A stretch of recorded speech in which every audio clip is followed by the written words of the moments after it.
अमरावती शहरात वाढत्या घाणीमुळे नागरिक हैराण झाले होते। हीच समस्या लक्षात घेत सिटी न्यूजने 22 प्रभागांमधील स्वच्छतेचे हेल्थ चेकअप करण्याचे धाडस दाखवले। या मोहिमेची सुरुवात थेट महापौर श्रीचंद तेजवानी यांच्या प्रभाग क्रमांक 7 पासून करण्यात आली।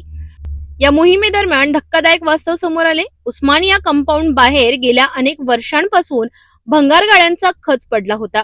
त्यामुळे नाल्यांची सफाई करणे अशक्य झाले होते, तर तब्बल 15 फुटांचा रस्ता या अतिक्रमणामुळे गिळंकृत केला गेला होता। सिटी न्यूजने हे वास्तव जनतेसमोर मांडतानाच मनपा प्रशासन आणि नगरसेवकांचे धाबे दणाणले। या बातमीची दखल घेत महापौर श्रीचंद तेजवानी यांनी तातडीने अतिक्रमण विभागाला कारवाईचे आदेश दिले। परिणामी 18 एप्रिल रोजी अतिक्रमण विभागाने या भंगार गाड्यांवर नोटीस चिटकवली आहे। जर या गाड्या हटवल्या नाही तर सोमवार किंवा मंगळवार पोलीस बंदोबस्तात कडक कारवाई केली जाईल।